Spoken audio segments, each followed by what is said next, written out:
Where's Potato Head? What are you gonna do with these old toys? Guys, let's just keep this in perspective. Where's she taking us? I should have some Certainty! new toys! Buzz Lightyear Was the best thing that ever happened to you. May I? Who's Velocistar 237? Oh, that's just a dinosaur. So, who's ready for Ken's dream? Hi.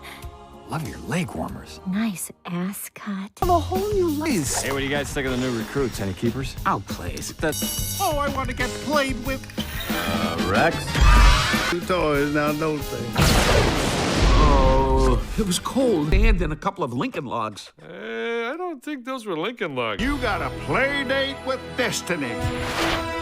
He's looking. We're busting out of here. Woody's no ordinary toy. He's but the thing that makes Woody special is he'll never give up on you. We're getting out of here. And what's important now is we stay together. You would not believe what I've been through tonight.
What if your favorite childhood toys had to face their biggest goodbye?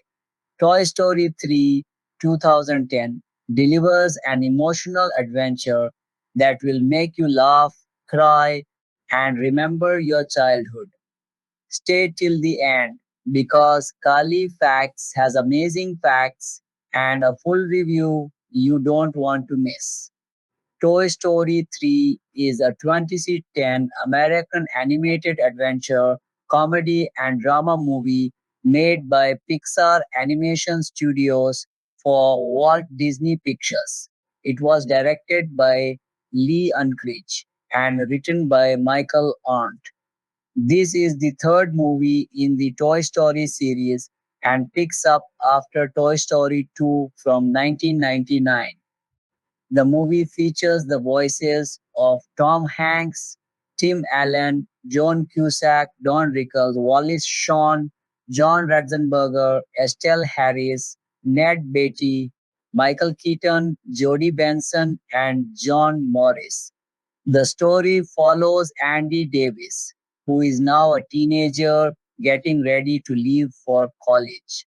Because of a big mix-up, Andy's mom accidentally donates Woody, Buzz Lightyear, and the rest of the toys to Sunnyside Daycare. Once they get there, the toys have to figure out where they truly belong and decide if they should stay together or find a way back home to Andy. The idea for Toy Story 3 actually started years before it was finally made. Back in 2004, Disney and Pixar had some business disagreements between Disney CEO Michael Eisner and Pixar CEO Steve Jobs.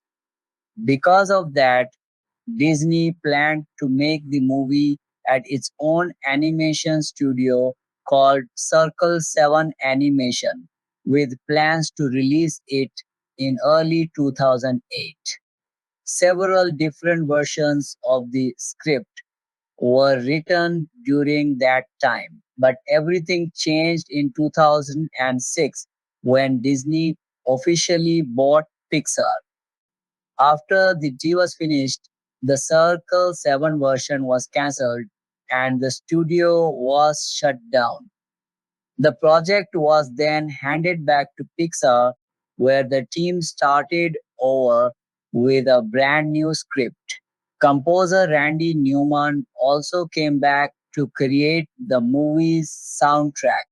With a production budget of around $200 million, Toy Story 3 became one of the most expensive movies ever made. Toy Story 3 had its world premiere at the Taormina Film Festival in Italy on June 12, 2010, before hitting theaters across the United States on June 18, 2010. It was also the first movie ever released in theaters with Dolby Surround 7.1 sound, giving audiences an even bigger and better movie experience. Just like the first two films, Toy Story 3 was a huge hit with both fans and critics. People loved the voice acting, the emotional story, the funny moments, the beautiful animation, and Randy Newman's music. The movie earned over $1.067 billion worldwide, making it the highest grossing movie of 2010. At the time, it also became the fourth highest grossing movie ever released. It was the first animated movie in history to make more than $1 billion at the worldwide box office. It stayed the highest grossing animated movie until Frozen came out in 2013, and it remained Pixar's biggest box office hit until Incredibles 2 was released in 2018. The movie also received a ton of awards and recognition. The National Board of Review, the American Film Institute, and the French film magazine Cahiers du Cinéma all picked Toy Story 3 as one of the 10 best movies of 2010. At the 83rd Academy Awards, the film earned 5 Oscar nominations and won Best Animated Feature and Best Original Song. It also made history by becoming only the third animated movie ever nominated for Best Picture. Years later, the story continued with Toy Story 4, which was released in 2019. Toy Story 3 is a 2010 American animated adventure comedy and drama movie made by Pixar Animation Studios for Walt Disney Pictures. It was directed by Lee Unkrich and written by Michael Arndt.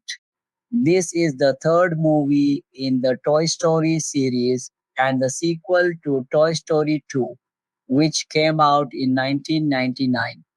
The movie features the voices of Tom Hanks, Tim Allen, Joan Cusack, Don Rickles, Wallace Shawn, John Ratzenberger, Estelle Harris, Ned Beatty, Michael Keaton, Jodie Benson, and John Morris. The story follows Andy Davis, who is now a teenager getting ready to leave for college. After a big misunderstanding, Andy's mom accidentally donates Woody, Buzz Lightyear, and the rest of the toys to Sunnyside Daycare.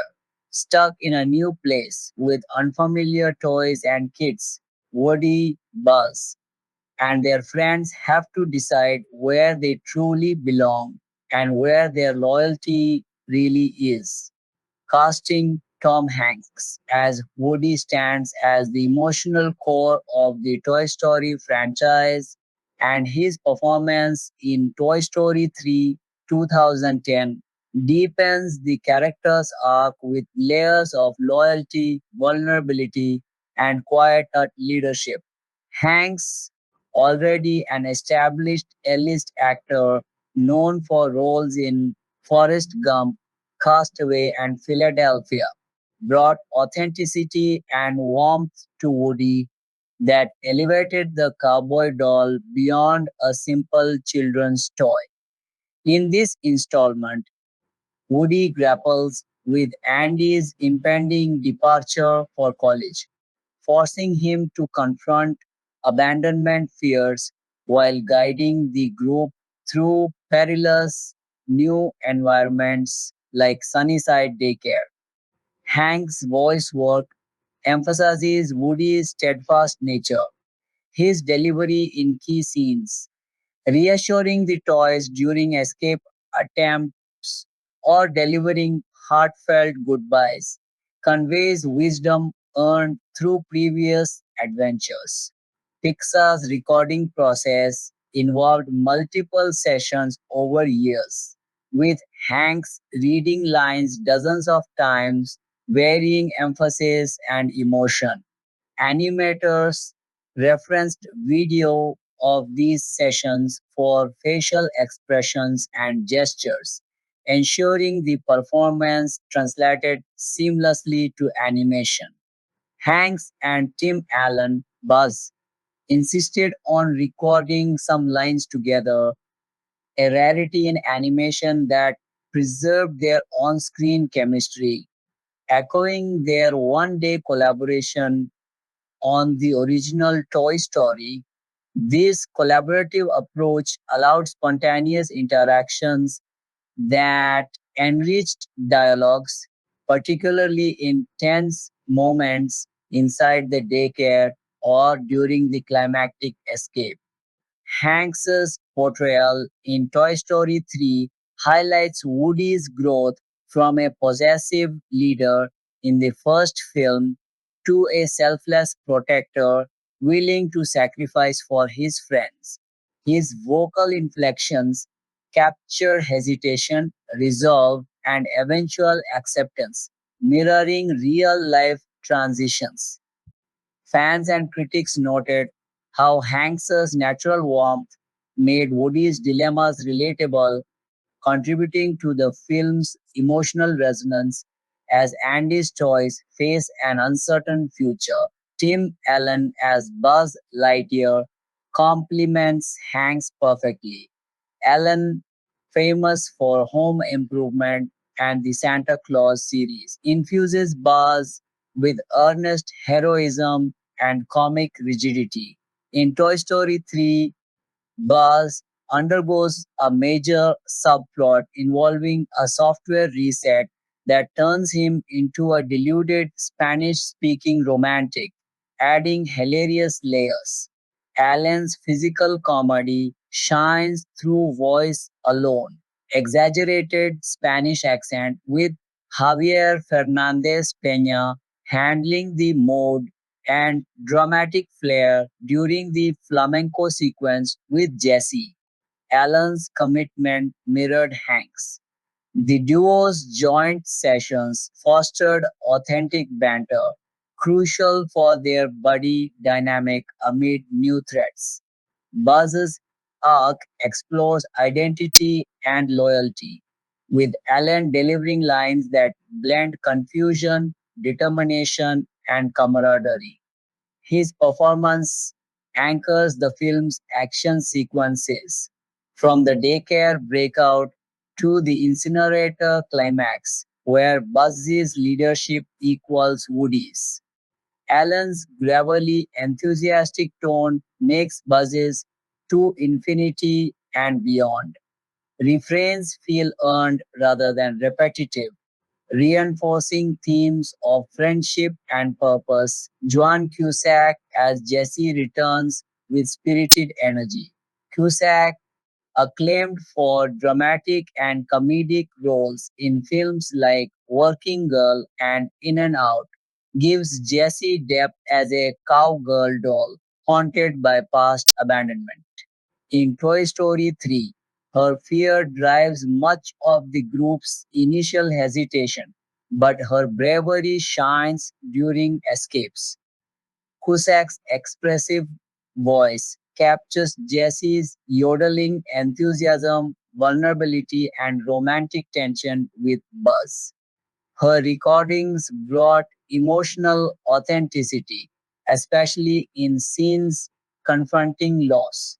Cusack's involvement helped maintain franchise continuity while expanding Jessie's role. Her performance adds heart to ensemble moments, making Jessie a vital emotional pillar. Alongside Woody and Buzz, Ned Beatty, as Lotso introduces one of Pixar's most complex villains. Beatty, a veteran character actor with credits in Deliverance, Network, and Superman, voiced the strawberry scented teddy bear who rules Sunnyside with manipulative charm, masking deep bitterness. Lotso's backstory, abandoned and replaced, fuels his cynicism, and Betty's warm southern drawl initially disarms audiences before revealing menace. Betty's casting was pivotal.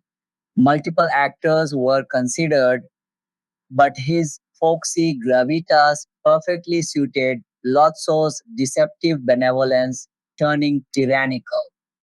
In recording sessions, Beatty imbued lines with paternal authority that crumbles into rage, heightening the film's stakes. His performance elevates Lotso beyond a stock antagonist, exploring themes of trauma and forgiveness. The contrast between his cuddly design and vocal menace creates memorable tension, particularly in confrontations with Woody. Don Rickles as Mr. Potato Head delivers classic curmudgeonly humor. Rickles, the legendary insult comic, reprised his role with sharp timing and gruff affection for his wife, Estelle Harris, as Mrs. Potato Head. His one liners and physical comedy, body parts detaching for gags, remain highlights. Rickles' voice adds levity amid darker tones, grounding the ensemble in familiar banter. Michael Keaton as Ken brings star power and improv flair to the metrosexual doll. Keaton, known for Beetlejuice, Batman, and Birdman, was suggested early due to his work with Pixar on Cars. His enthusiastic improvisational style infused Ken with comedic gold, fashion obsessions, dramatic declarations, and Ken of identity struggles. Keaton's energy, including ad libs like mispronouncing library as library, was retained, showcasing Pixar's openness to actor input. Keaton's performance humanizes Ken, turning a potential joke into a fully realized character with arc and romance alongside Barbie Jodie Benson. His sessions were lively, contributing spontaneity that animators captured. Wallace Shawn as Rex, John Ratzenberger as Ham, and other returning voices maintain continuity. Shawn's neurotic dinosaur brings anxious comedy, while Ratzenberger's everyman Ham offers dry wit. Pixar's good luck charm. Estelle Harris matches Rickles perfectly as Mrs. Potato Head. Blake Clark steps in seamlessly as Slinky Dog, replacing the late Jim Varney, a friend of Clark's. Clark captured Slinky's loyal, folksy spirit, earning praise for honoring the original while fitting naturally.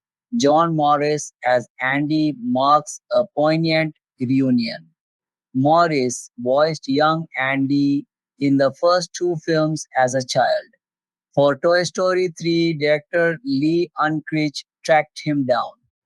Hearing Morris's voicemail confirmed his voice still fit the now teenage Andy. Morris, then in his 20s and studying acting, brought genuine emotion to farewell scenes, drawing from personal experiences of leaving home.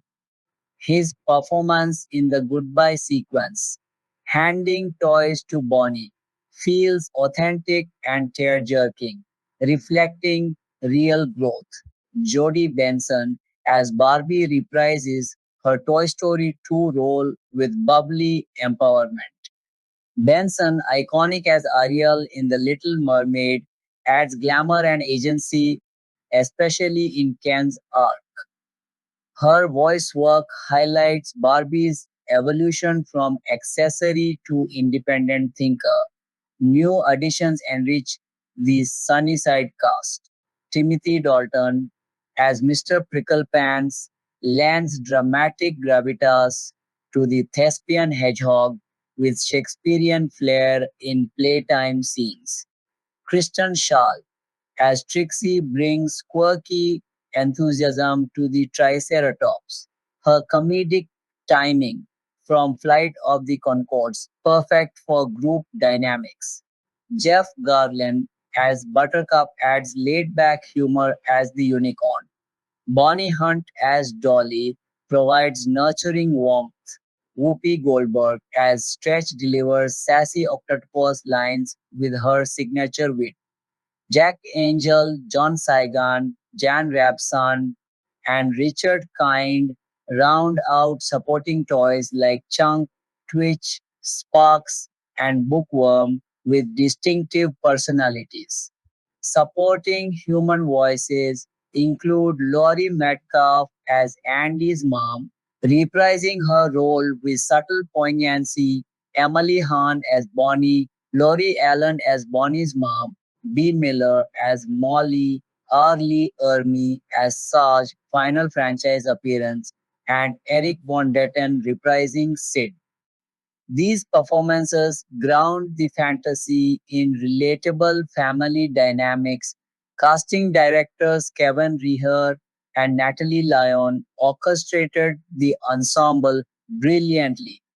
Pixar showed story reels to returning actors like Hanks, Allen, and Ratzenberger before full scripts building excitement. This innovative approach using temp voices from Pixar staff allowed early buy-in and informed recordings. New talent was chosen for vocal fit, improvisational skill, and thematic resonance. Betty for Lotso's complexity, Keaton for Ken's energy. The process emphasized natural voices over cartoonish ones. Actors drew from personal experiences, enhancing authenticity. Multiple sessions over years accommodated script evolution with animators iterating based on performances. Joint recordings for key pairs, Hanks, Allen, Rickles, Harris, preserved chemistry. Casting challenges included recasting Slinky respectfully. Clark's friendship with Varney and similar essence made him ideal. For Andy, tracking Morris preserved emotional continuity crucial for the film's themes of growing up and letting go. Performances in Toy Story 3 elevate the story. Returning voices provide familiarity and heart. Newcomers inject fresh conflict and humor. The cast's chemistry drives emotional highs, from daycare horrors to triumphant escape and bittersweet farewell. Voice acting, combined with Pixar's animation, makes toys feel alive, exploring friendship, loyalty, change, and legacy. Hanks, Allen, Cusack, Beatty, Keaton, and others deliver nuanced work that resonates across ages, cementing Toy Story 3 as a pinnacle of animated storytelling. Detailed analysis of individual contributions reveals how each actor shaped their character. Hanks's Woody embodies quiet heroism, his voice cracking with emotion in sacrifice scenes. Alan's bass balances slapstick with sincerity, his reset sequence showcasing range. Cusack's Jesse mixes toughness with sensitivity. Betty's Lotso terrifies through subtlety, soft persuasion turning vicious. Keaton's Ken sparkles with comedic physicality via voice alone. Supporting players like Sean's Rex, panic in crises. Ratzenberger's ham, skeptical asides, and Clark's slinky, dependable drawl create a cohesive family. New toys at Sunnyside gain depth through vocal performances. Dalton's Prickle Pants commands respect with theatricality, enhancing playtime meta humor. Shaw's Trixie adds geeky charm. Garland's Buttercup casual wisdom. Goldberg's Stretch challenges stereotypes with sharp delivery. These voices populate a vivid world, contrasting Andy's toys' unity with Daycare's hierarchy. Production insights highlight casting's impact. Early real screenings built enthusiasm. Improv from Keaton, Garland, and others was incorporated, showcasing trust in actors. Recording captured breathing, efforts, and nuances for realistic animation. Hanks and Allen's joint work particularly strengthened central friendship. The ensemble's diversity, veterans, comedians, dramatic actors, mirrors the toys' varied designs and personalities. This thoughtful casting, combined with stellar direction by Leon Creech and writing by Michael Arndt, results in performances that drive narrative and theme.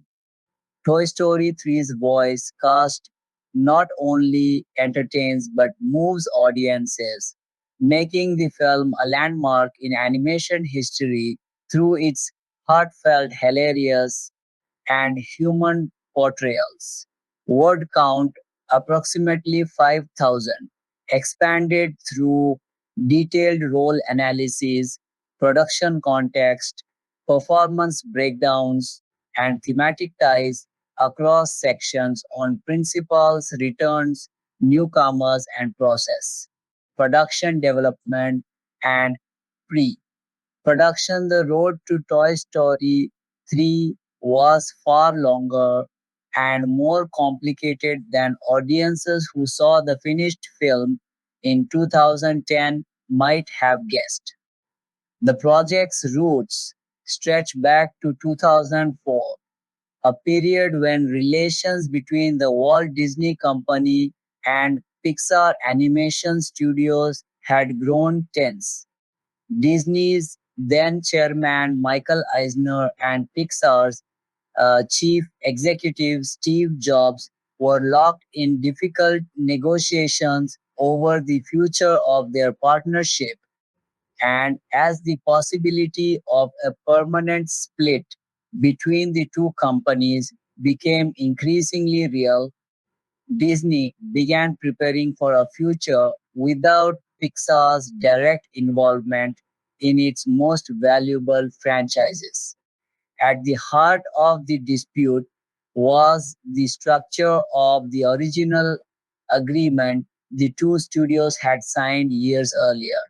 Under that seven picture deal, every character Pixar created belonged to Disney.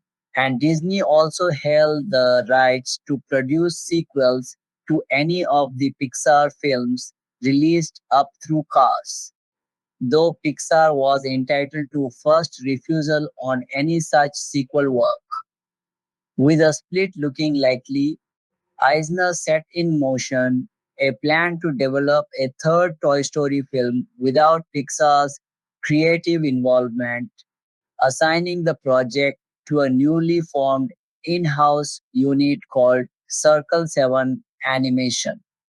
The tentative release window being discussed at that stage was sometime in the spring of 2008, years earlier than the film Pixar eventually delivered. Circle 7 brought in director Bradley Raymond, a filmmaker with experience on Disney's direct to video sequel productions, including work on continuations of The Hunchback of Notre Dame and The Lion King. Tim Allen, who had voiced Buzz Lightyear in the first two films, signaled that he would be willing to return to the role even without Pixar's participation, giving Disney some assurance that the project could proceed with at least one of its recognizable voices intact. Several scripts were considered during this Circle 7 period, each taking the story in a very different direction from what eventually reached theaters. One version, developed by the husband and wife writing team behind Teacher's Pet, sent Andy and his toys to his grandmother's house for the night while his bedroom underwent renovation. That draft introduced new characters named Hee Hee and Gladiola and structured the plot as a mystery, with the toys trying to figure out which among them was disappearing one by one in a setup reminiscent of a classic wood unit. Although this version was ultimately turned down, Disney executives reportedly liked it enough that they considered adapting it for a possible fourth installment down the road. A later and more fully developed Circle 7 script came from Jim Hertzfeld, a screenwriter known for his work on Meet the Parents. His version imagined Andy's toys discovering that Buzz Lightyear had a manufacturing defect and shipping him back to the Taiwanese factory where his toy line originated, hoping he could be repaired. While researching the problem online, the toys stumble onto the fact that Buzz's flaw is widespread, prompting a full scale recall of the toy across the globe. Fearing that Buzz would be destroyed as a result, a group of Andy's toys, including Woody Rex, Slinky, Mr. Potato Head, Ham, Jesse, and Bullseye, mail themselves to Taiwan in an effort to rescue their friend. Once there, Buzz encounters a cast of previously recalled toys who had once been loved by children but were later pulled from shelves. Among them, a plush toy named Rosie and a fashion doll named Jade. The script also introduced a new generation Space Ranger action figure named Dax Blaster, designed as Buzz's intended replacement, complete with his own robotic pet cat named Comet. Everything about this version of the project changed in January 2006 when Disney completed its acquisition of Pixar in a deal that placed Pixar's own leadership, Edwin Catmull and John Lasseter, in charge of all of Disney's animation output. Circle 7 animation was dissolved shortly afterward, and with it, the entire alternate version of Toy Story 3 that the unit had been developing was scrapped. The following month, Disney's chief executive Robert Iger publicly confirmed that responsibility for the third Toy Story film was being handed over to Pixar itself. Inside Pixar, a group of senior creative figures, John Lasseter, Andrew Stanton, Pete Docter, and Lee Unkrich, had for years privately discussed their own concept for a sequel independent of anything Circle 7 had done. When the opportunity to make the film for real finally arrived, the four retreated to the same cabin where the original Toy Story had first been pitched years earlier, hoping to recapture some of that early creative spark. Their first attempt at a story did not work, and they abandoned it almost immediately, feeling it did not meet the standard they needed.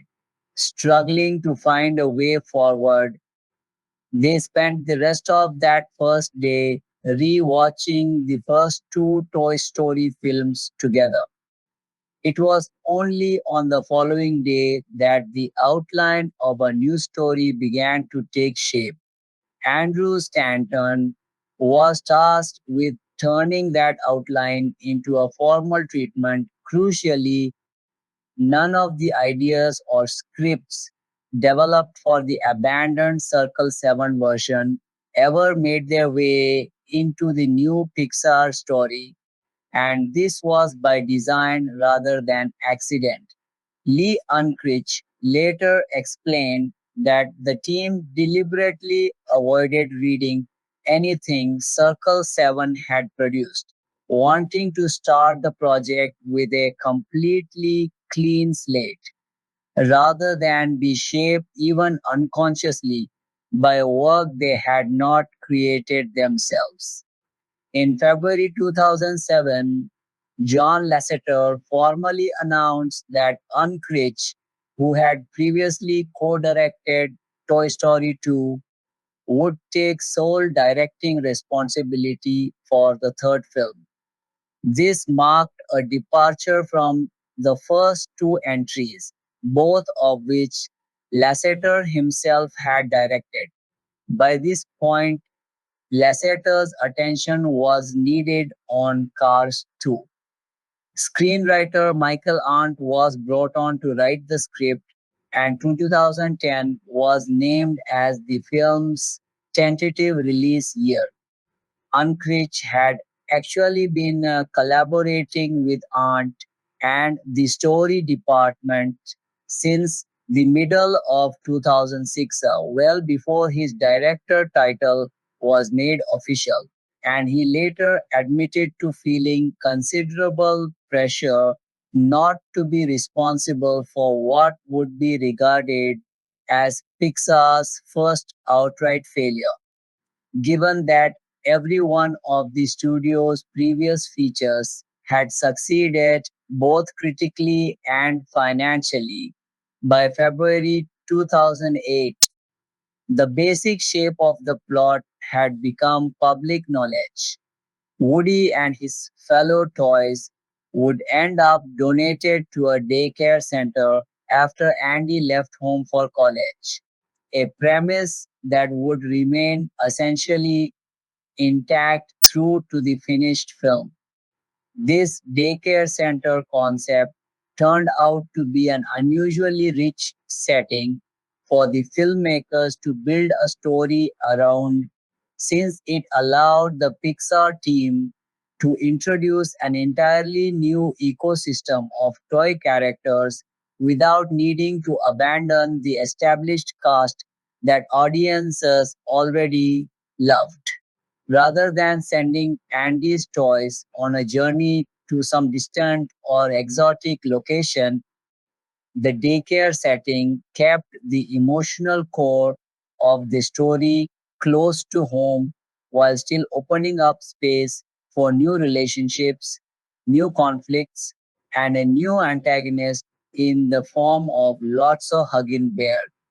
This structural choice also gave the filmmakers a natural vehicle for exploring the film's central themes more directly than either of the earlier Cirque 7 concepts had managed, since a daycare populated by other toys allowed the story to examine questions of loyalty, obsolescence, and what happens to toys once their original owners move on. Ideas that resonated with exactly the kind of bittersweet growing up narrative the Pixar Brain Trust had been searching for in their original cabin retreat sessions. One unexpected technical hurdle emerged early in development.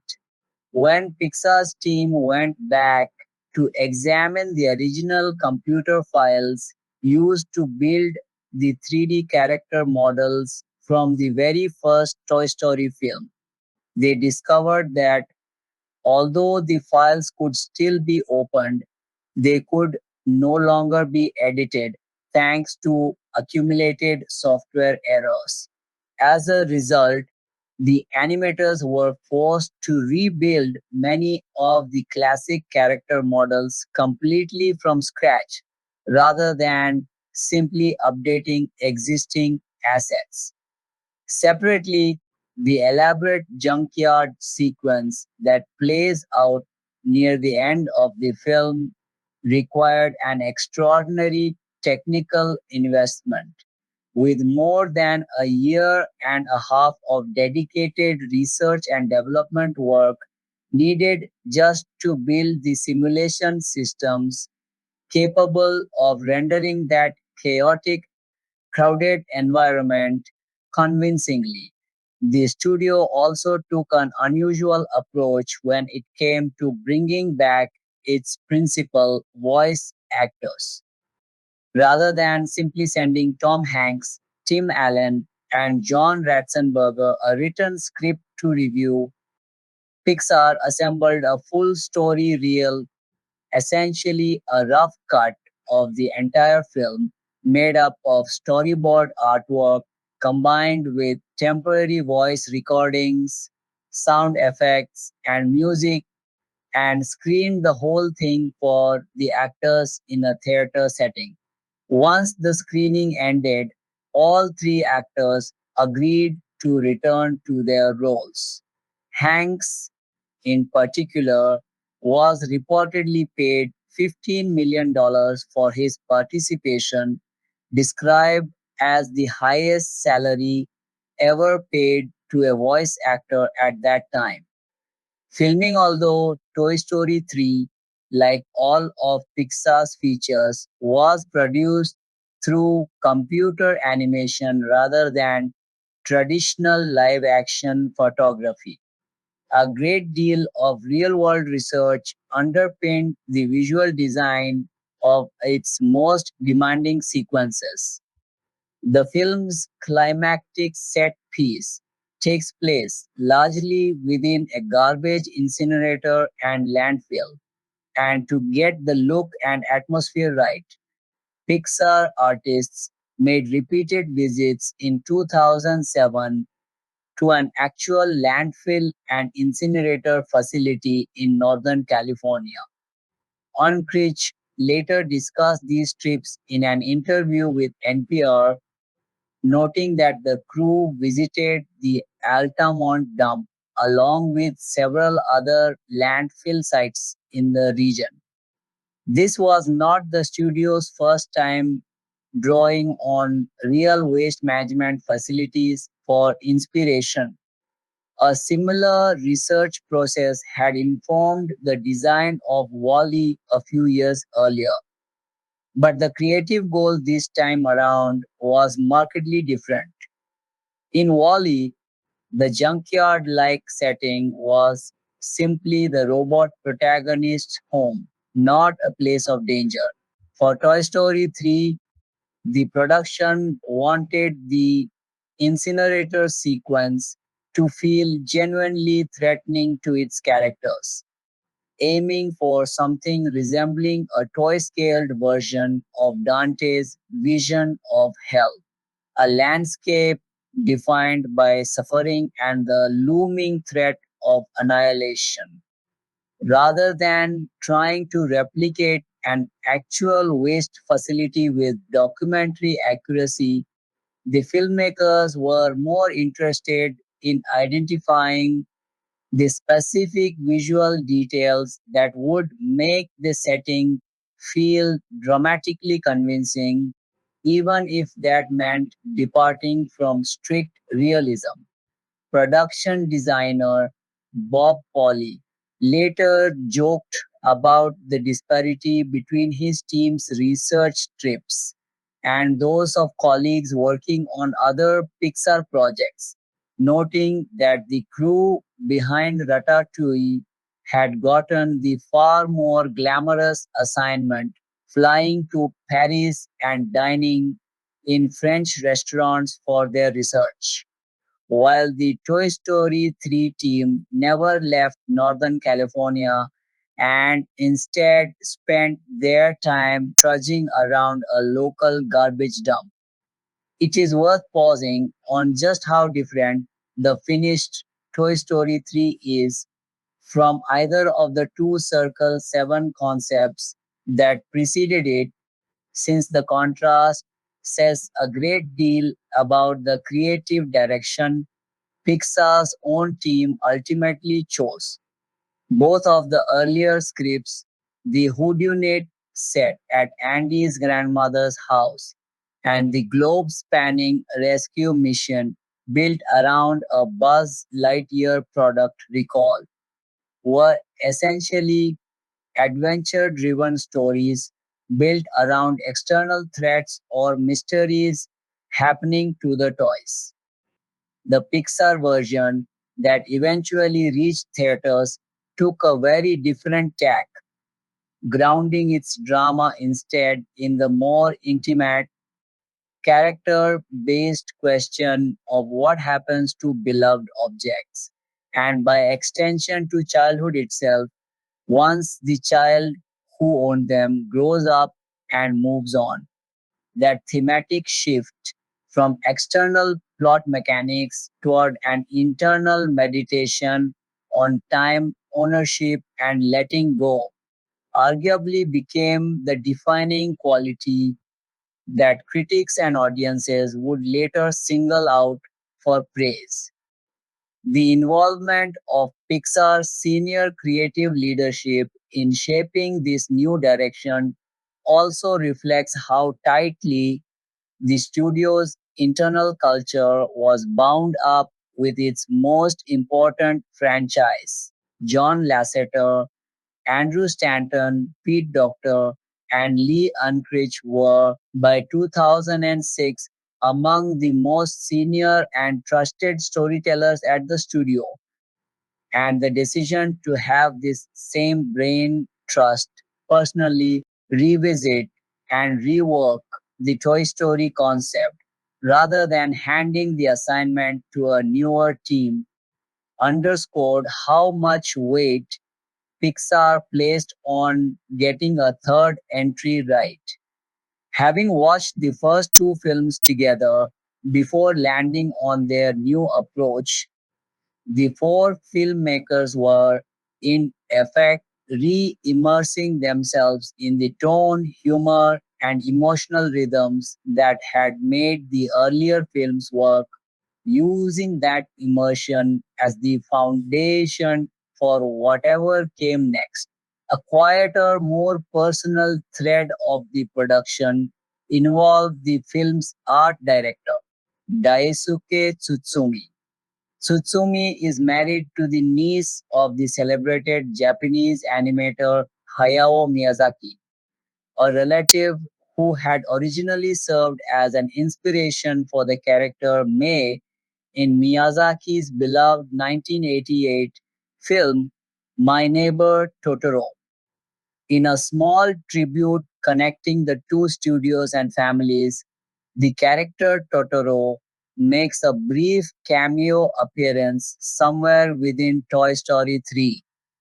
On the technical side of production, Dolby Laboratories announced that Toy Story 3 would become the first film ever to be released theatrically using the newly developed Dolby Surround 7 one sound format, giving the movie a distinction that went beyond its animation and storytelling.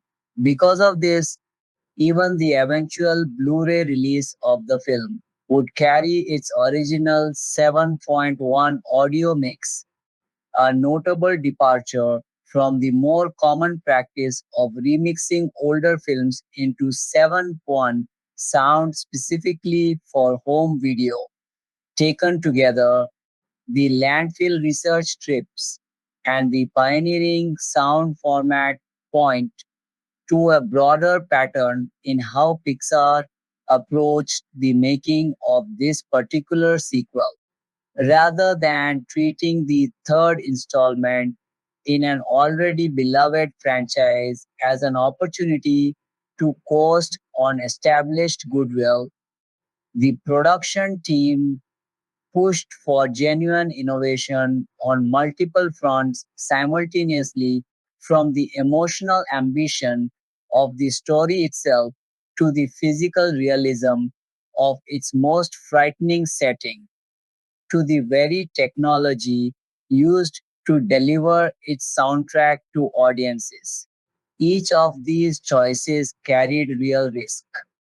Grounding a film's climax in something as bleak as an incinerator and landfill was a significant departure from the comparatively lighter tone of the first two Toy Story films, and adopting an unproven surround sound format meant collaborating closely with theater chains and equipment manufacturers to ensure the format would actually be supported at the scale a major summer release required.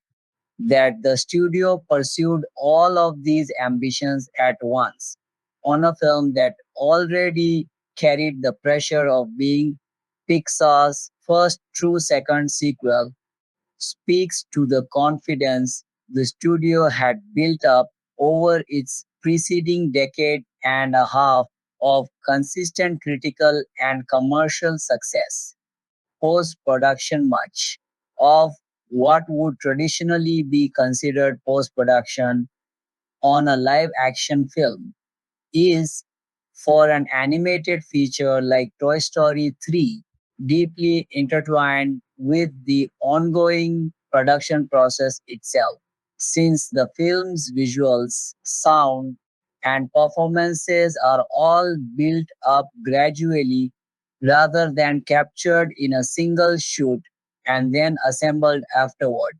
Even so, several elements of the film's finishing touches stand out as distinct efforts undertaken toward the end of the production timeline. The 7.1 surround sound mix represented one of the more significant post production achievements associated with the film, requiring careful attention from the sound team to take full advantage of the new format rather than simply treating it as a novelty. Because the film was designed from the outset with this expanded audio format in mind, the finishing sound work needed to account for the additional channels in a way that would enhance scenes such as the tense escape sequences and the emotional final act, rather than feeling like an afterthought bolted onto a standard mix. The studio also prepared a companion short film, Day and Night, to accompany Toy Story 3 during its theatrical run. This short, which explores what happens when an animated personification of daytime meets its opposite in nighttime, and the mutual growth both characters experience as a result, underwent its own separate finishing process so that it would be ready to screen ahead of the feature in theaters nationwide. Previews of the short began circulating with press outlets in the weeks leading up to the film's release, building anticipation for the pairing. Pairing an original short film with a major feature release had by this point become something of a signature practice for Pixar, giving the studio a low stakes venue in which to experiment with new visual techniques or storytelling approaches outside the constraints of a 90-minute narrative. Day and Night, in particular, was notable for blending traditional hand drawn animation techniques with computer generated imagery, a combination that distinguished it visually from the fully rendered 3D world of Toy Story 3 itself. Finishing this shot on a parallel timeline to the completion of the feature film added an additional layer of scheduling complexity to the studio's post production calendar during the months leading up to the June 2010 release, since both projects needed to be locked, scored, and mixed in time for theatrical prints and digital cinema packages to be distributed to exhibitors around the world. The overall finishing process for Toy Story 3 also had to account for the film's eventual life beyond conventional two-dimensional theatrical presentation, with IMAX 3D screenings planned alongside standard theatrical prints. The post production pipeline needed to accommodate stereoscopic conversion and quality control work well ahead of the film's release date, ensuring that the added depth effect enhanced key sequences, particularly the more visually elaborate set pieces late in the film, without becoming a distraction from the story itself. The score for Toy Story 3 was composed and conducted by Randy Newman, marking his sixth collaboration with Pixar following his work on the first Toy Story, A Bug's Life, Toy Story 2, Monsters Inc., and Cars. Newman's long association with the franchise made his involvement in the third film something of a given, and his music continued to draw on the same warm, Americana inflected orchestral style that had become closely associated with the series since its beginning in 1995. When it came to making the score available to the public, Disney initially chose to release the Toy Story 3 soundtrack exclusively as a digital download rather than pressing it to compact disc. This marked only the second time the studio had withheld a CD release for an award winning Pixar score, following the same treatment given to the music from Up the previous year. It would take more than a year and a half after the film's release before physical media enthusiasts got what they were waiting for. In January 2012, the specialty label Intrada released the Toy Story 3 score on CD, giving fans a physical alternative to the digital only version Disney had initially offered. All of the original songs and score cues included on the soundtrack album were written by Newman, continuing his role as the primary musical architect of the franchise's sound. Among these compositions was We Belong Together, a song that would go on to earn considerable recognition in its own right, eventually winning the Academy Award for Best Original Song. Beyond Newman's original score, the finished film also incorporated a handful of previously existing songs from other artists to help set specific scenes. Dreamweaver by Gary Wright appears at one point in the film, while the chic disco classic Leave Freak turns up elsewhere in the soundtrack. The filmmakers also chose to use Randy Newman's original recorded version of You've Got a Friend in Me, the signature song of the franchise, dating back to the very first film, rather than relying solely on a new re recording. Interestingly, two cues in the finished score titled Cowboy and Come to Papa actually incorporate musical material that Newman had originally composed for the 1997 political thriller Air Force One, only for that score to be rejected at the time. Repurposing unused material in this way allowed some of Newman's earlier work to find a new life within the Toy Story franchise years later. Separately, a song titled Losing You, taken from Newman's own studio album Harps and Angels, was used in the very first teaser trailer released for the film, well before the score itself had been completed.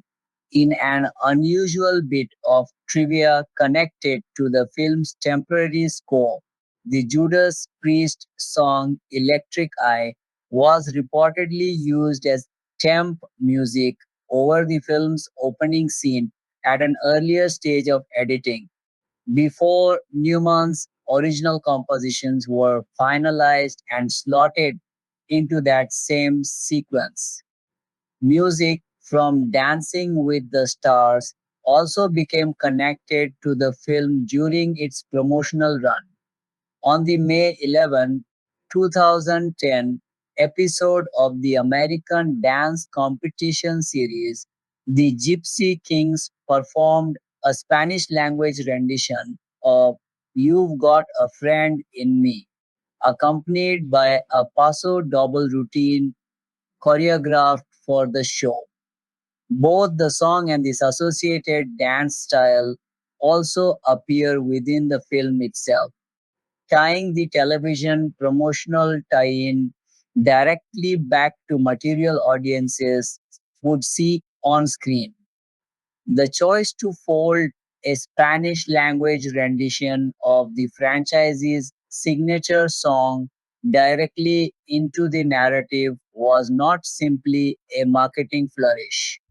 It connects to one of the film's more memorable plot devices, in which Buzz Lightyear is accidentally reset into a Spanish language demonstration mode partway through the story. This plot point gave Newman's music an unusual functional role within the film itself, since the Spanish language version of You've Got a Friend in Me needed to work both as a piece of the underlying score and as a diegetic element tied directly to a specific character's temporary transformation, blurring the line between background music and in story sound in a way that few of Newman's earlier contributions to the franchise had required.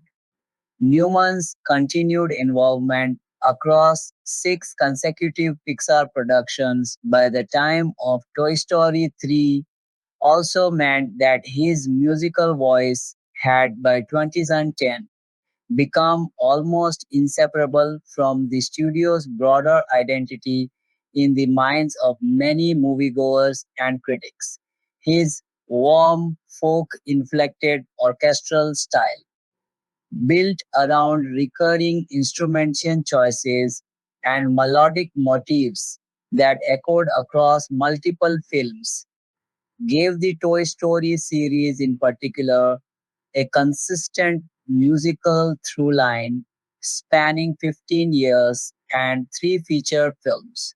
Even as the animation technology, the characters' relationships, and the emotional stakes of the stories evolved considerably over that same period.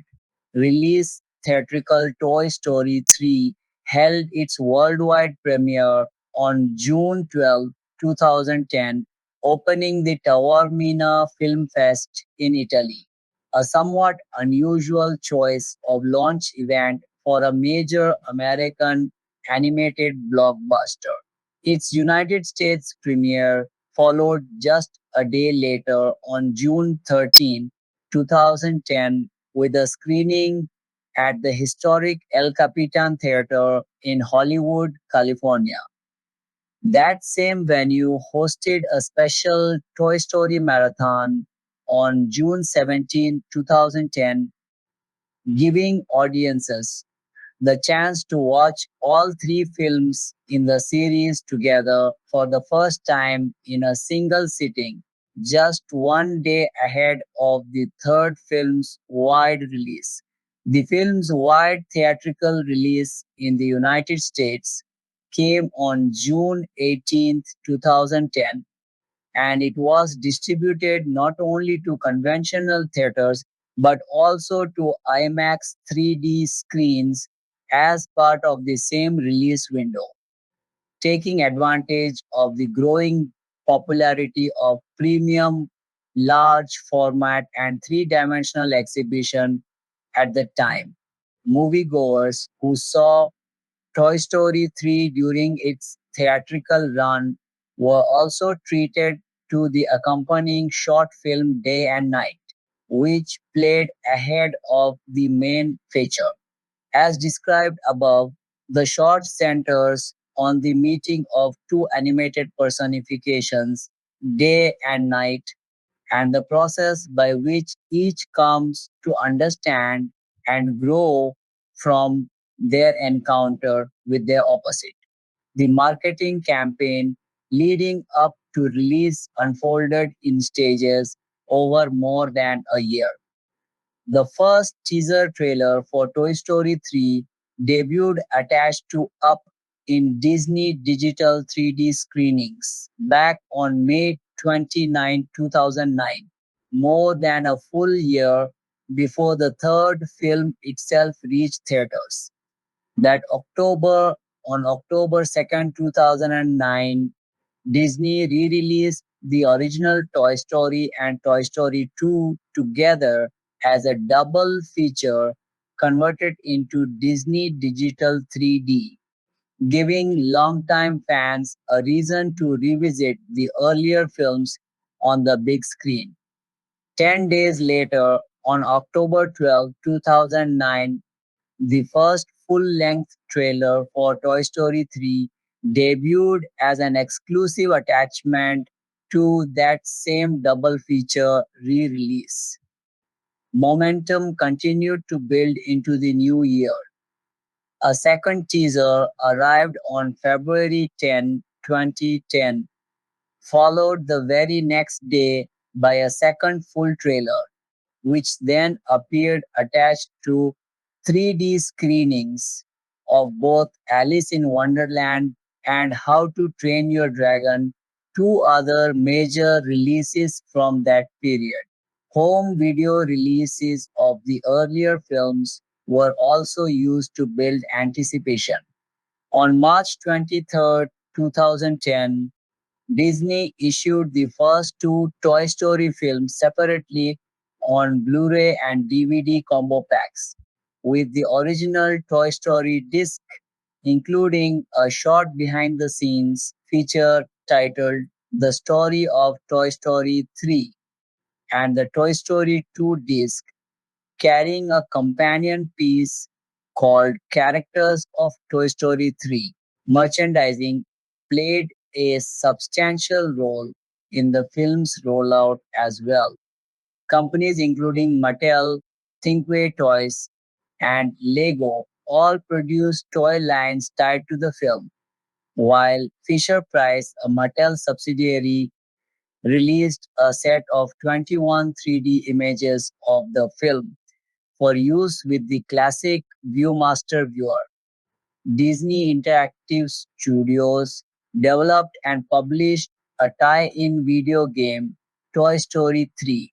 The video game, which launched across Microsoft Windows, Xbox 360, Wii, PlayStation 3, Nintendo DS, and PSP on June 15, 2010, just days before the film's own wide release.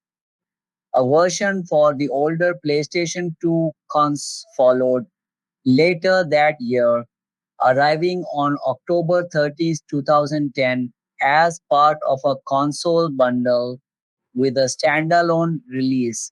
Following on November 2nd, the same day the film itself reached DVD and Blu-ray. This made it the final Disney or Pixar game ever released for the PlayStation 2 platform.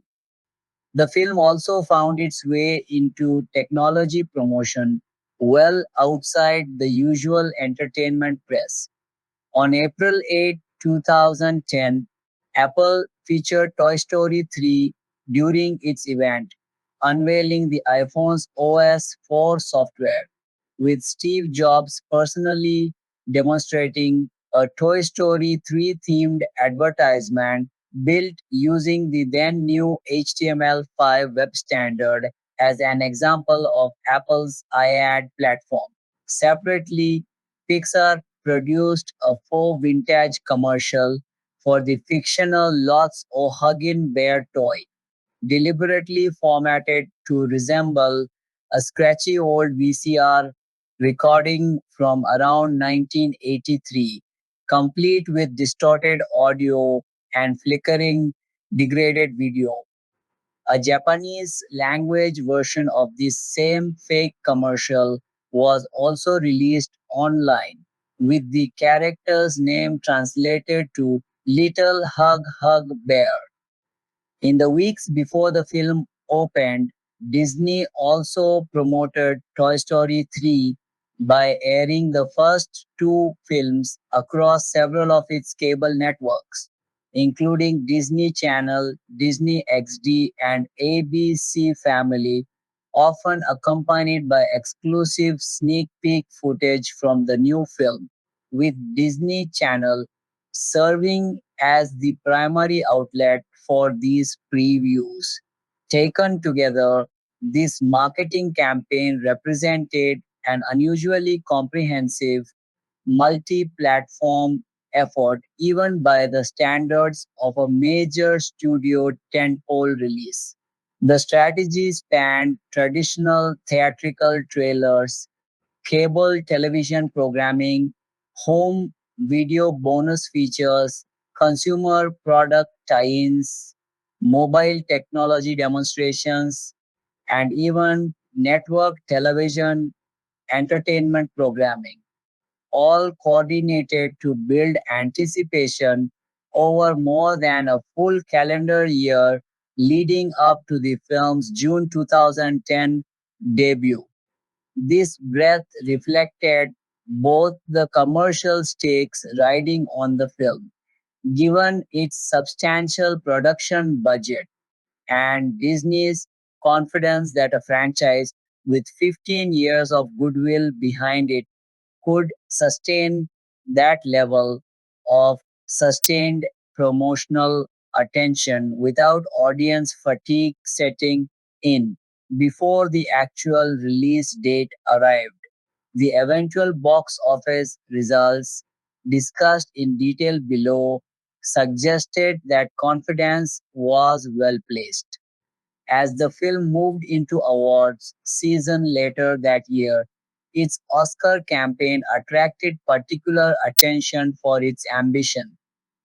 Dubbed a Not Since campaign, it consisted of a poster series featuring the film's characters alongside comparisons to acclaimed past Best Picture winners such as The Lord of the Rings, The Return of the King, Shakespeare in Love, and Titanic, among others.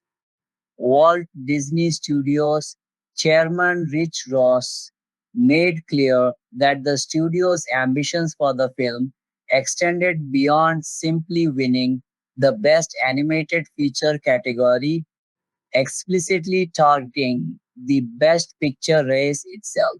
The campaign was well received within the industry, later earning a bronze prize in the Hollywood Reporter's Key Art Awards for 2011. This kind of aggressive Best Picture push was still a relatively novel strategy for an animated film at the time. The Academy had only expanded its Best Picture field to allow for more than five nominees a couple of years earlier, a change partly motivated by the widespread feeling that acclaimed animated and popular films were being overlooked in favor of a narrower band of prestige dramas. Disney's decision to lean into direct comparisons with celebrated live action Best Picture winners was, in that context, a deliberate attempt to reposition Toy Story 3 in the minds of voters, not as a children's film competing in its own separate lane, but as a serious contender for the industry's top overall honor. The eventual result, a Best Picture nomination alongside wins in the Best Animated Feature and Best Original Song categories, suggested that at least part of that strategy succeeded, even though the film did not ultimately take home the top prize itself.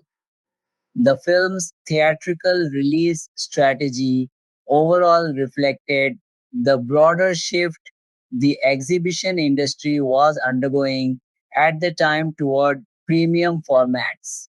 By pairing a standard wide release with both IMAX 3D and conventional 3D screenings, Disney and Pixar were able to capture ticket buyers willing to pay a premium for an enhanced theatrical experience, a segment of the market that was expanding rapidly in 2010 following the massive success of Avatar in 3D just months earlier. The film's release pattern, opening across thousands of theaters simultaneously with day and date access to multiple exhibition formats, was itself part of what allowed it to post such an enormous opening day and opening weekend performance domestically. Home media Story 3 arrived on home video in North America on November 2010, courtesy of Walt Disney Studios Home Entertainment. The release came in multiple configurations to suit different types of buyers. A standard single disc DVD edition, a 2-disc Blu ray package, and a more elaborate 4-disc combo pack bundling Blu ray, DVD, and a digital copy together. Bonus features across these editions included a range of behind the scenes material, along with an early sneak peek teaser for the studio's then upcoming film Cars 2, itself a sequel to the 2006 film Cars. That same day, Disney also released a 10-disc Toy Story trilogy box set on Blu ray, gathering all three films together, along with an extensive collection of extras for collectors wanting the complete series in one package. The film's home video performance in its first week alone was striking. Between November 2 and November 7, 2010, Toy Story 3 sold roughly 86 million units, equating to just over $73 million in sales, enough to make it the best selling title of that week and to instantly establish it as the top selling animated film of 2010 in terms of units sold, surpassing How to Train Your Dragon, its closest rival in that category. By July 18, 2012, cumulative sales had climbed to nearly 10.9 million units, worth close to $186 million. For the full calendar year of 2010, Toy Story 3 ultimately finished as the best selling DVD of the year by unit volume, although it landed in second place by total revenue, trailing behind Avatar.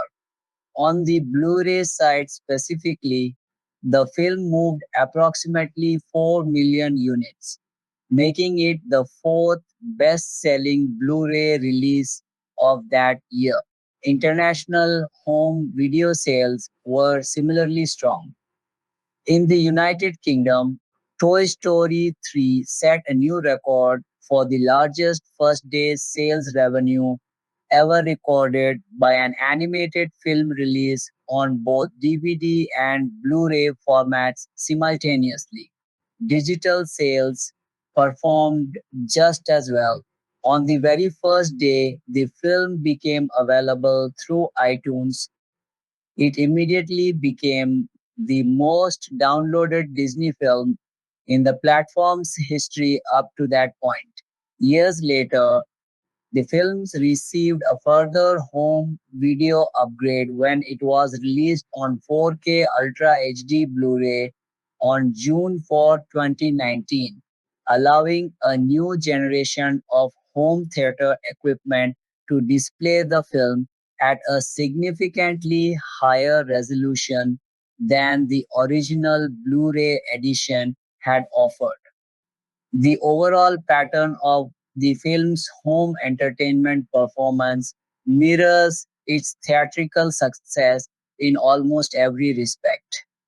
Just as it had dominated the box office during its cinema run, Toy Story 3 became one of the defining home video releases of its era, arriving at a moment when the format war between standard DVD and the newer, higher resolution Blu-ray disc was still very much in flux for many consumers. The decision to offer the film across three distinct physical configurations, a basic single disc DVD, a mid-tier two-disc Blu-ray edition, and a more comprehensive four-disc combo pack, including a digital copy, reflected an effort to capture buyers across every price point and every stage of the format transition, from households still relying primarily on standard definition players to early adopters who had already invested in Blu-ray hardware.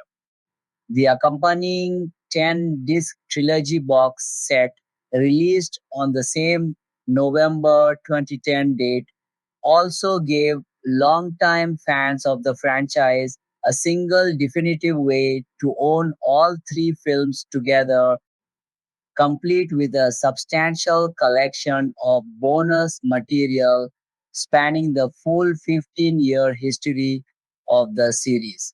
Bundling the films this way capitalized on the nostalgia.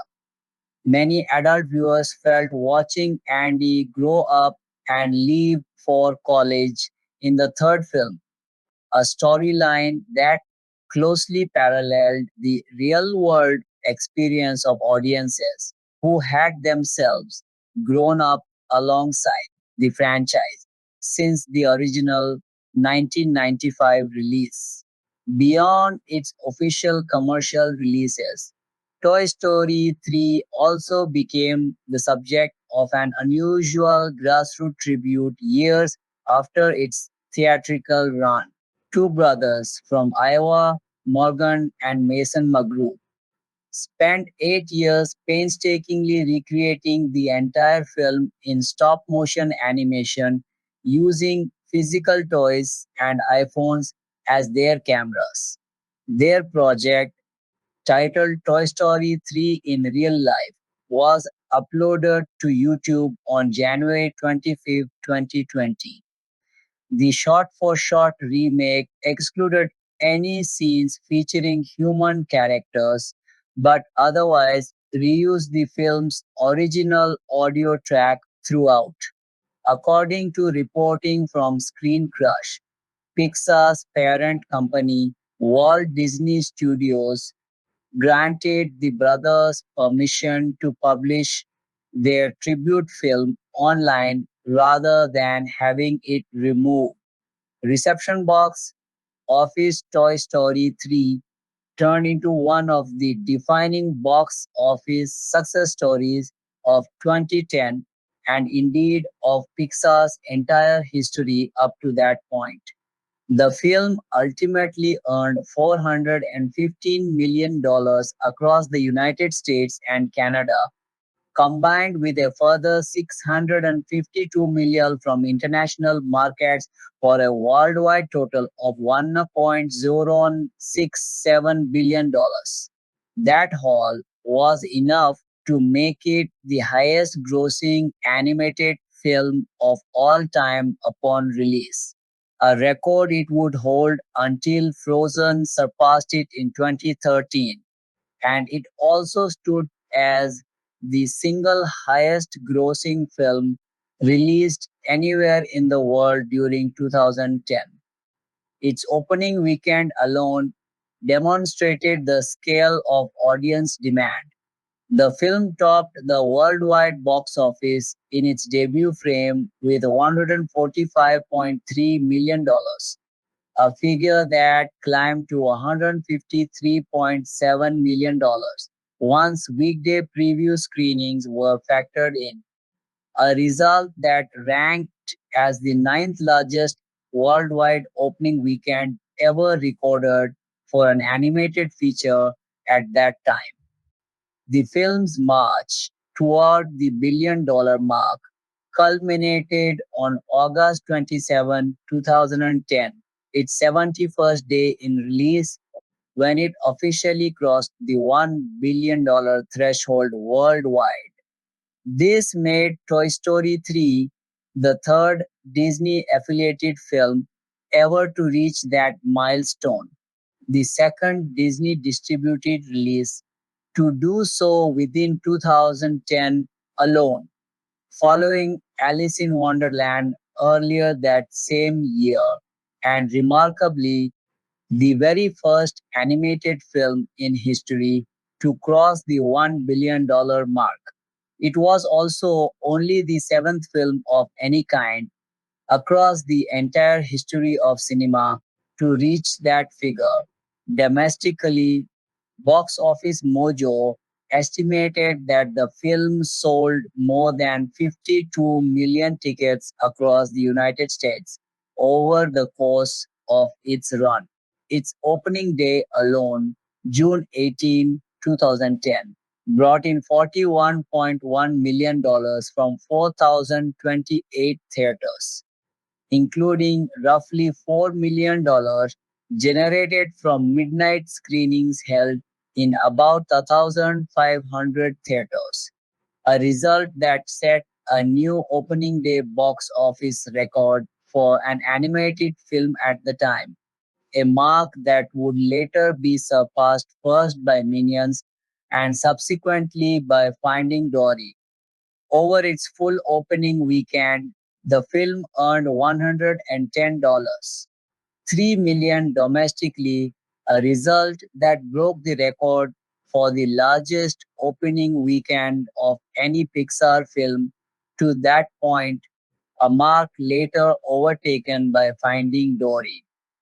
It also set new opening weekend records for films released specifically in the month of June, later broken first by Man of Steel and then again by Jurassic World, and for G rated films generally, a record that would eventually be surpassed only by its own sequel, Toy Story 4.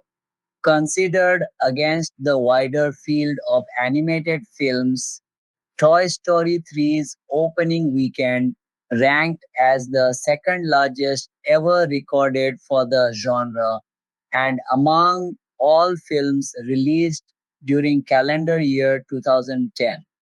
It placed fourth for opening weekend size. Its average per theater gross of $27.385 ranked as the second highest ever recorded for a G-rated release and the third highest for any animated film. Looking at its performance across its entire first week of release. From Friday through the following Thursday, the film's $167 6 million tally stood as the second largest opening week ever recorded among animated films, the second largest among any 2010 release, and the 23rd largest of all time across every genre. The film also achieved the single largest 10-day box office gross of any film released during 2010, and it managed to top the domestic box office chart for 2 consecutive weekends in a row, a rare feat that underscored just how strong word of mouth was following its debut. This ability to hold the top spot for a second consecutive weekend was particularly notable given the competitive nature of the early summer box office window in which the film was released. Rather than experiencing the steep weekend to weekend drop off that often affects even successful blockbusters. Once the initial wave of eager opening weekend audiences has been satisfied, Toy Story 3 continued to draw large crowds well into its second and third weeks in theaters, a pattern that reflected both a broad multi-generational audience base and a level of positive word of mouth reinforcement that is difficult for any film, animated or otherwise, to sustain. Family audiences, in particular, tend to make repeat viewing decisions gradually over the course of a summer, often returning to a well reviewed film multiple times or introducing it to different combinations of relatives and friends across several weekends. And the film's box office trajectory throughout the summer of 2010 appears to bear out exactly that kind of extended audience engagement. Internationally, the film performed with similar force. Toy Story 3 topped box office charts outside North America on 3 separate occasions during its first weekend abroad, when it earned $35 million, its second weekend, and again in its sixth weekend, which turned out to be its single strongest international frame. Japan proved to be the film's biggest market outside North America, generating $126 7 million in total ticket sales and ranking as the second highest grossing American animated feature ever released there, trailing only Finding Nemo. The United Kingdom and Ireland followed closely behind, with combined earnings equivalent to roughly $116.6 million, placing Toy Story 3 among the 9 highest grossing films ever released in the United Kingdom specifically. Mexico rounded out the film's top territories, where its $59, 4 million total, made it the second highest grossing film in that country's history at the time. The film also set new opening weekend records for animated films in a number of individual markets, including Ecuador, Colombia, Mexico, China, Argentina, Hong Kong, and Spain, as well as in the United Kingdom. Beyond Japan, its top 3 individual international markets by total earnings were the United Kingdom at $115.4 million, Australia at $32.8 million, and Brazil at $23.6 million. Viewed in its full context, the financial achievement of Toy Story 3 becomes even more remarkable when set against the film's substantial production budget, reported at roughly $200 million, a figure that placed it among the most expensive films ever produced at the time of its release. A budget of that size meant the film carried considerable financial risk for both Disney and Pixar, particularly given that it was, in effect, a second sequel to a quarter century old idea built around characters that had already appeared in two previous features. That the film not only recouped its enormous budget many times over, but went on to become the highest grossing release of the entire year across every genre, animated or otherwise, underscored just how significant a cultural event its release turned out to be. The film's box office dominance also had ripple effects across the wider industry, contributing to a broader trend during this period in which major animated releases increasingly competed directly with and sometimes outperformed big budget live action blockbusters during the crucial summer release season. Toy Story 3's box office legacy would remain remarkably durable for years afterward. It held its position as the highest grossing animated film in history for roughly 3 years, only relinquishing that title when Frozen overtook it in 2013 and 2014. Even after losing that particular distinction, the film continued to hold the record as Pixar's own highest grossing release until 2018, when Incredibles 2 finally surpassed it, meaning Toy Story 3 stood as the studio's top earner for the better part of a decade. Critics responded to Toy Story 3 with what can fairly be described as overwhelming enthusiasm from the moment it opened, and that response held steady across the full range of major outlets covering the film's release.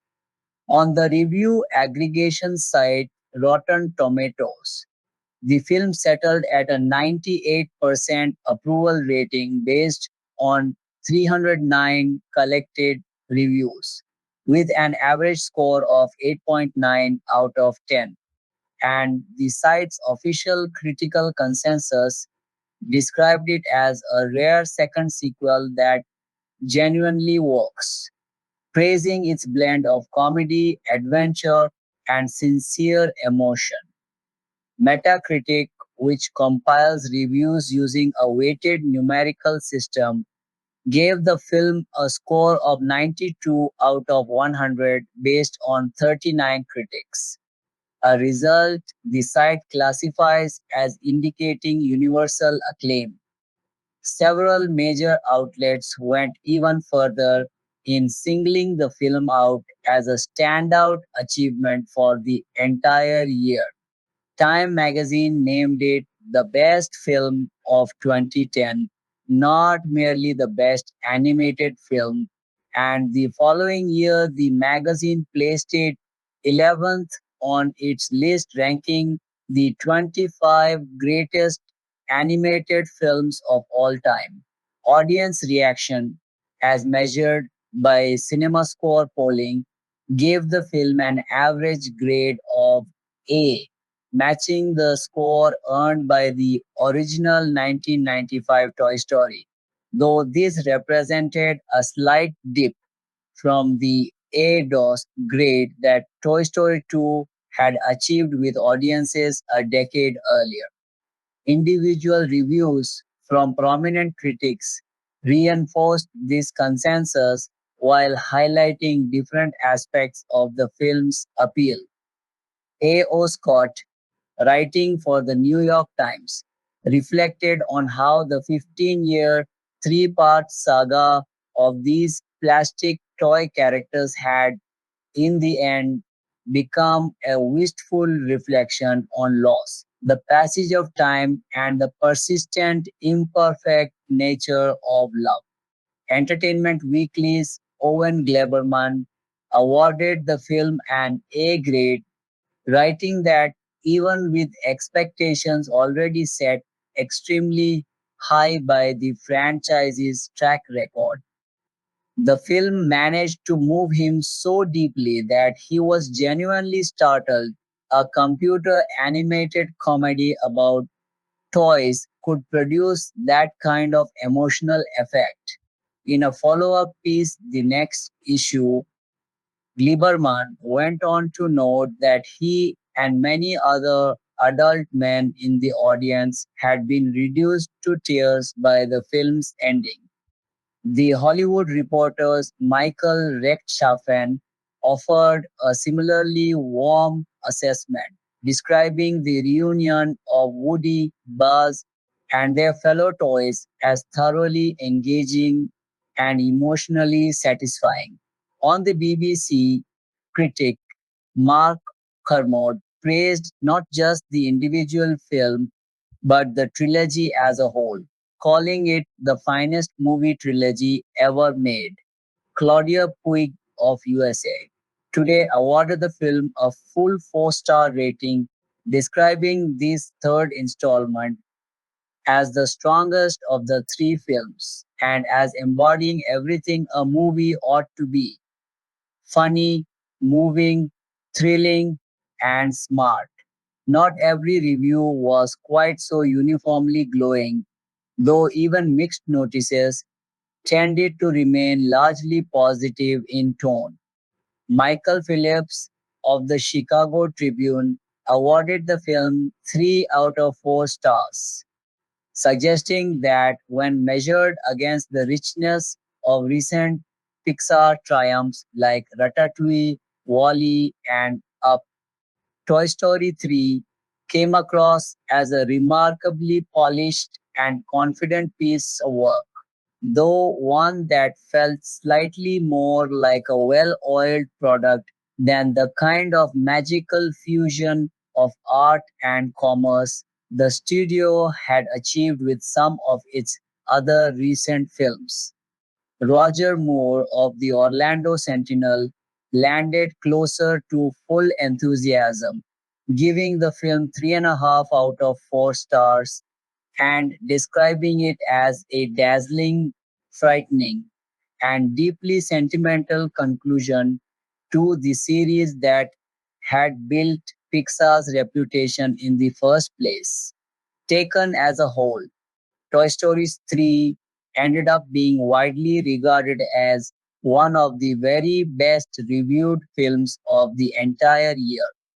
Rotten Tomatoes ranked it as the single best reviewed film of 2010 on its platform, while Metacritic placed it in a close second position just behind The Social Network.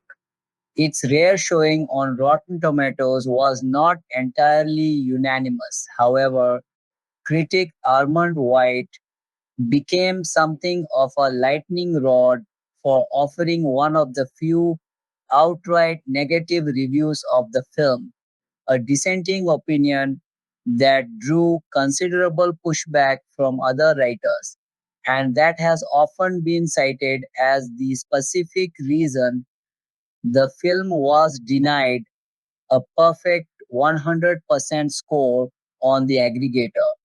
In France, the influential film journal Cahiers du Cinéma placed Toy Story 3 fourth on its own list of the best films released during 2010. Years later, in 2018, the entertainment outlet IndieWire ranked the film's screenplay 10th on its list of the best American screenplays written during the 21st century so far. The film's critical reception translated directly into major awards recognition as the season progressed. At the 83rd Academy Awards, Toy Story 3 collected nominations in five categories: Best Picture, Best Adapted Screenplay, and Best Sound Editing. In addition to the two categories, it ultimately won Best Animated Feature and Best Original Song for We Belong Together. Its Best Picture nomination carried particular historical weight, making Toy Story 3 only the third animated film ever nominated in that category, following Beauty and the Beast in 1991 and Up just the year before, in 2009. Beyond the Oscars, the film picked up three Annie Award nominations, three British Academy Film Award nominations with one win, five Critics' Choice Movie Award nominations with one win, and a Golden Globe Award nomination that it also won outright. Both the National Board of Review and the American Film Institute named Toy Story 3 one of the 10 best films of the year, and the National Board of Review additionally honored it with its award for Best Animated Film. The film's critical standing has proven remarkably durable in the years since its release. In December 2021, the Writers Guild of America placed its screenplay 44th on a list ranking the 101 greatest screenplays of the 21st century so far. More recently still, in a 2025 Reader poll conducted by the New York Times to determine the 100 best films of the 21st century, Toy Story 3 appeared on the resulting list, landing at number 138 in that particular ranking exercise. Coverage from outlets such as The Atlantic at the time of the film's release captured just how unusual the scale of critical agreement around Toy Story 3 actually was, describing the response as a rare instance of near total unanimity among reviewers rather than the more typical spread of enthusiastic mixed and negative notices that even the most acclaimed films tend to generate. Other trade coverage from outlets, including The Wrap and the Los Angeles Times, similarly emphasized just how broadly positive the film's reception had been across the critical establishment, framing it as a defining commercial and critical event of the summer movie season rather than simply another strong entry in an already successful franchise. What stands out looking back at the range of critical commentary is how consistently reviewers, even those working for very different types of publications, converged on similar language to describe the film's emotional impact. Trade publications focused on box office performance nonetheless found themselves commenting on the film's unexpectedly mature themes, while critics writing primarily about aesthetics and craft repeatedly returned to the same observation that a film ostensibly aimed at children had produced one of the most emotionally affecting endings of the year for adult viewers. This convergence across outlets with very different institutional priorities and typical audiences helps explain why Toy Story 3 was able to sustain such an unusually high aggregate score across multiple review aggregation platforms simultaneously, rather than benefiting from strength in just one particular type of critical outlet. The scale of the accolades the film received also extended well beyond the major awards already discussed. Across the full range of ceremonies held during the 2010 to 2011 awards season, Toy Story 3 accumulated a wide array of nominations and honors from critics groups, guilds, and industry organizations, reflecting the sense across Hollywood at the time that the film represented something more than simply a successful piece of family entertainment. The frequency with which Toy Story 3 appeared not just in animation specific categories, but in general, cross genre categories at these various ceremonies was itself a notable departure from how animated films had typically been received by awards bodies in earlier years, reinforcing the sense that the film had genuinely expanded what audiences and industry voters alike expected an animated feature to be capable of achieving. Reviews number one. All good things must come to an end. A poignant proverb and so pertinent to the Toy Story franchise it hurts. Since the first film hit cinemas in 1995, Pixar's ragtag band of children's playthings, which come to life when their owners' backs are turned, have not only delivered the two best films in Pixar's canon, an admirable achievement in itself, but set the gold standard for not just animation but filmmaking in general. Sheriff Woody Tom Hanks and Buzz Lightyear Tim Allen are now as synonymous with movies as Don Corleone and Darth Vader, icons of a new generation of motion pictures, which has made Pixar arguably the best and most consistent studio in the world. We followed the toys' travels for 15 years and have sat with bated breath as the final chapter was first rumored, then made, and now released. But if this really is the end, it could seldom be better. The story is classic Pixar. It's as much, maybe even more so, an adult film for kids as vice versa. Andy is all grown up and about to depart for college. He's loyal to a fault favorite toys, languishing unused in a toy box for years, all the others given away. Accidentally donated to Sunnyside Daycare Center. Their initial joy is thwarted by violent toddlers and dictatorial lots o' hugging bear, Ned Beatty. Woody, threatening his own future at college with Andy, returns to save them, and they make a final bid for freedom and one last playtime with their owner.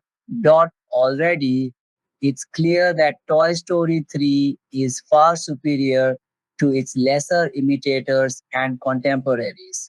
The film, helmed by Lee Unkrich, TS1, and two director John Lasseter, now runs Disney's entire animated wing, does not principally concern itself with cheap laughs, Shrek 3, or OTT referentiality Shark Tale, instead focusing on two key themes: abandonment and family.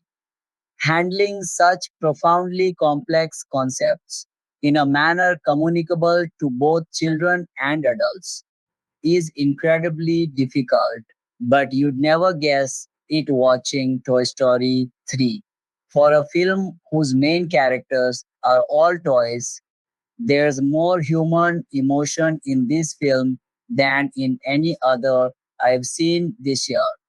As with all the other Pixar heavyweights, it all starts with a phenomenal script.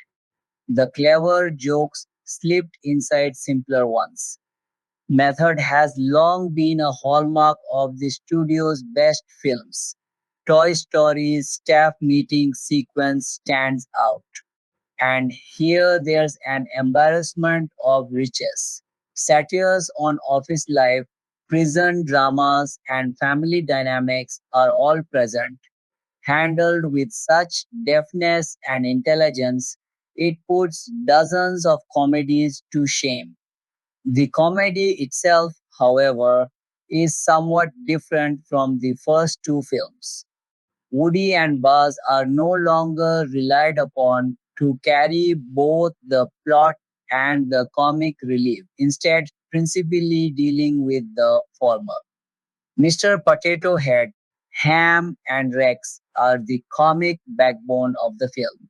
Ham's sardonic quips, wryly delivered by Pixar good luck charm John Ratzenberger. Rex's alternating timidity and panic, never better from the mouth of Wallace Shawn. And Potato Head's world weariness at its peak, Don Rickles' old school New York Jewish twang, bitterly remarking the constant struggles facing the group. Michael Keaton's Ken is also a brilliant creation, not so much in the closet as poking his head out of it. Of course, the lead duo still offers some of the movie's best laughs. I won't spoil it, but Buzzy's reset button delivers a hilarious 10 minutes. But they now bear the emotional weight of the film even more so than before. Almost like arguing parents, they struggle to leave Andy. Woody clinging onto the past while Buzz tries to move on. Much like in the first film, when Woody refuses to accept Buzz's ascendance up the toy hierarchy, here he is still living in that same fantasy, trying to recapture the glory days of Andy's childhood. His ploy to get Andy's attention by stealing his mobile phone is heartbreaking in its desperation. Despite all the laughs, and there are many, the film is, for huge parts, a tragedy on an almost Greek level. The toys are never out of the woods. From trying to escape Sunnyside to the climactic set piece on a rubbish heap, the tangible villain of the piece is Beatty's Lotso, a tyrant fueled by the anguish of being abandoned. Pixar again going above and beyond to deliver an affecting backstory, who tries to trap them in daycare with help from the terrifying muscle Big Baby. But in reality, the enemy is rejection for all their Herculean efforts. We somehow know from the first minute that things won't go back to being the same for the toys. A fact tellingly revealed by the scenes with Andy's mother as she struggles to accept her firstborn's departure. Andy's family is explored here, no longer the Tom and Jerry esque pairs of legs walking around, and their fleeting screen time only reinforces this fear of abandonment we share with Woody, Buzz et al. The now small family of toys know they must stick together, and the more tribulations they endure, the more heavy the emotional wallop the film carries. The smaller ensemble are like the last of the Mohicans, and their sense of family is ultimately what they must rely on to carry on, no longer loved as they once were and inseparable from one another.